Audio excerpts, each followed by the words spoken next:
Orang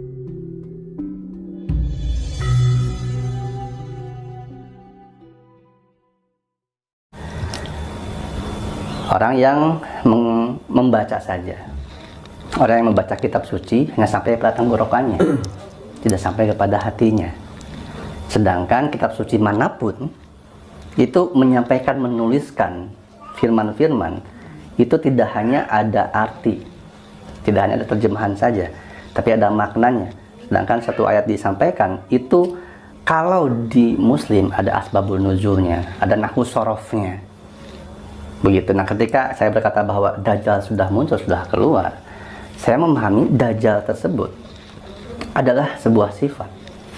Sifat yang pendusta, adu domba, sombong, serakah, dia mau menguasai orang, menjajah segala macam, penista, itu Dajjal. Dajjal telah keluar. Nah, dari mana kok Kang Reja bisa menyampaikan ini? Nah, itu beberapa tahun yang lalu, yang ketika awal-awal dulu saya sempat bilang bahwa saya ditemui Dajjal, saya melihat Dajjal. Begitu. Nah, itu saya ditemui memang sosoknya yang mengaku seperti itu. Saya sampaikan sesuai. Kenapa saya sampaikan seperti itu? Karena memang daunnya sudah sampaikan seperti itu. Saya sampaikan. Nah, tanpa menyampingkan atau tanpa menyalahkan atau mengkoreksi, apalagi merasa apa yang saya pahami benar dan diikuti, ini saya hanya mengemukakan saja.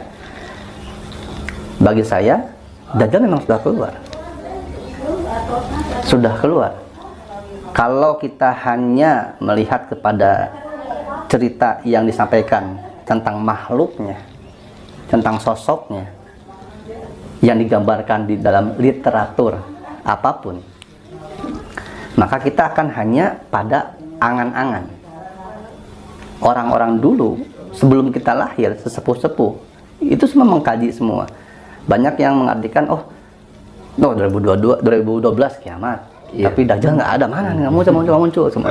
Karena mereka mengharapkan sosok, mengharapkan makhluknya. Dajjal itu yang matanya satu, itu dibayangkan yang mata satu, yang sini segala macam, yang jalannya pincang segala macam. Nggak ada. Karena terjebak pada literasi dogma dan doktrin tersebut, akhirnya masyarakat pada umumnya tidak menemukan falsafah atau hakikatnya Dajjal sendiri. Akhirnya banyak yang akhirnya tidak percaya Tuhan sama sekali, akhirnya tidak menemukan gitu. Kalau saya memahami, sebelum kita bertemu dengan sosok Dajjal yang aslinya, yang makhluknya, apakah Kang Reja percaya? Harus dipercayai, karena itu salah satu iman juga. Tapi sebelum kita bertemu dengan yang aslinya, saya sih berharap jangan ketemu pastinya, karena tidak ada yang bisa melawannya gitu kan. Tapi yang utama yang harus dilakukan adalah kita harus memunculkan Isa dalam diri kita. Apa itu Isa? Isa itu Ruhul Kudus. Kudus itu suci, ruh suci. Apa itu ruh suci? Atman, Brahman, Raha. Itu unsur Tuhan dalam diri kita. Dikisahkan, Dajjal itu tidak bisa dikalahkan. Imam Mahdi pun hanya bisa melawannya. Imam Mahdi.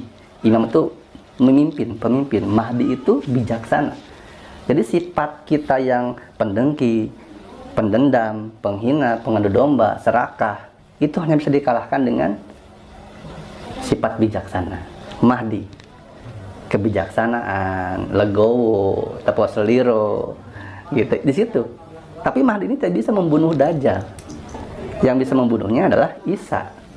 Isa itu adalah Ruhul Kudus, ruh yang suci. Maka ruh yang suci itu siapa? Apa? Unsur zat. Kalau disebutkan di Islam, Nur Muhammad, seperti itu. Setiap manusia, setiap semesta, kalau di dalam kepercayaan keyakinan agama Islam, semua tercipta berawal dari Nur Muhammad. Kalau orang luar sebutnya teori Big Bang, gitu, dan lain sebagainya. Nah, itu yang saya sebutkan harus memunculkan Isa. Isa dalam diri kita dulu, sebelum kita menyambut benar-benar Isa yang sesungguhnya, atau Mahdi yang sesungguhnya.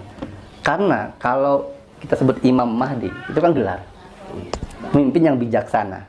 Sementara seseorang yang bijaksana hanya bisa dikenali dan hanya bisa memimpin orang yang sama juga bijaksana. Itu yang saya maksudkan bahwa Dajjal telah muncul. Saya lebih serak, lebih memahami, yuk kita kaji diri dulu, dan diri kita ada apa, dan diri kita ada siapa, ada apa. Kenapa saya bisa mengkajinya seperti itu? Berawal dari dulu sejak SD, dari SD ayah saya bilang digambarkan tentang sejarah Nabi Adam alaihissalam.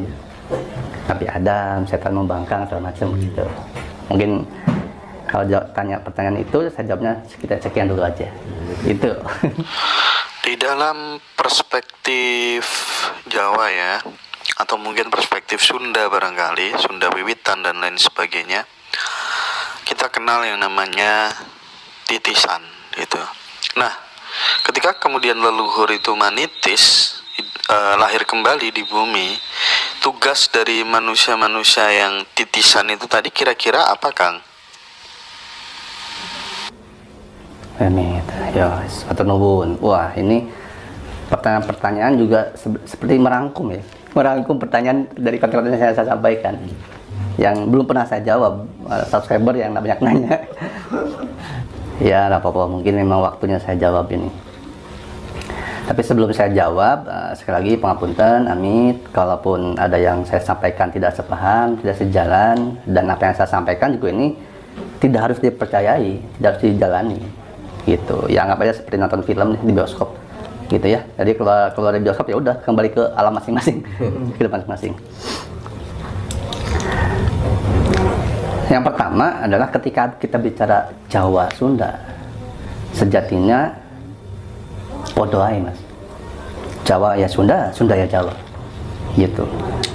Karena yang saya pahami, yang saya ketahui, ratusan ribu tahun yang lalu kita ini kan bukan berbentuk kepulauan, tapi kontinental. Tidak dipecah selat, tidak dipecah lautan, gitu. Dulu kan jangan yang jauh jutaan tahun yang lalu ya, yang ratusan ribu aja dulu gitu. Dulu itu kan hanya terbagi Sunda besar, Sunda kecil. Dulu itu, gitu. Sunda besar meliputi Jawa, Sumatera, Kalimantan, seperti itu. Nah, kalau misalnya Sunda kecil, Bali, Lombok, Flores. Nah, dulu hanya ada Sunda besar, Sunda kecil, gitu. Tapi nggak akan panjang sih kalau maksudnya itu, Mas. Jadi tugas titisan ini macam-macam, Mas, dan itu tergantung siapa yang menitisnya. Tapi apapun tugas titisan itu, fungsi utamanya tetap satu, yaitu menjaga, mengembalikan ajaran yang murni dari Tuhan yang sejati, menyelaraskan antara manusia, alam, dan Tuhan dengan makhluk-makhluk Tuhan yang lainnya, bukan hanya sekedar jin, gitu. Nah, karena tugasnya tugas yang besar, tugas yang berat, maka setiap manusia titisan itu berbeda-beda tugasnya. Ada yang misalnya tugasnya memang menyampaikan, gitu. Ada yang memang sembunyi di belakang. Ada yang memang memantau. Ada yang memang ke pengobatan. Ada yang memang masuk ke dunia pemerintahan. Karena banyak orang yang bilang bahwa kita harus merubah sistem. Tapi yang melahirkannya, caranya itu dengan ingin menggulingkan sistem atau mengkudeta. Begitu. Tidak ada pernah terjadi suatu kebaikan yang dihasilkan dari perjuangan yang salah atau kekerasan. Masa kita harus mengulangi kesalahan leluhur kita yang dulu? Diadu domba berperang. Seperti itu. Termasuk membayar karma, meluruskan sejarah, karena sejarah leluhur kita kan banyak yang ditulis ulang dan dirusak.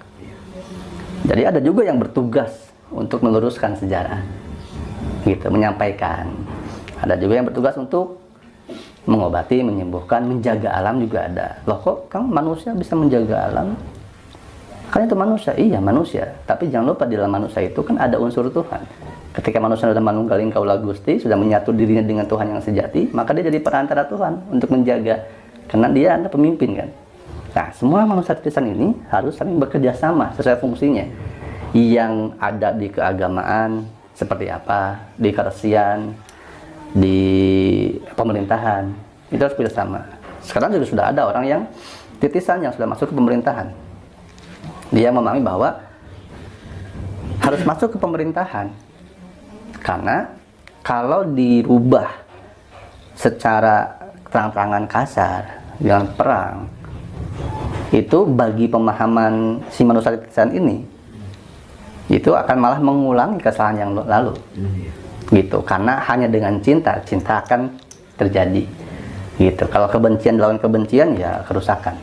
Jadi kalau tanya tugas titisan apa, Kang? Macam-macam. Ada kepemerintahan, ada di wilayah keagamaan, ada di wilayah sejarawan, gitu. Ada juga di wilayah pengobatan, ada juga di wilayah penulisan. Itu macam-macam tugasnya. Dan jangan terpaku pada tugas titisan. Jangan terpaku pada, wah kalau begitu saya titisan siapa ya? Saya titisan siapa ya? Gak usah cari yang gitu. Kalau kamu mencari, akan terlewati. Kalau terlewati bahaya nantinya. Yang ditemukan bukan yang sejati, malah iblis dalam diri.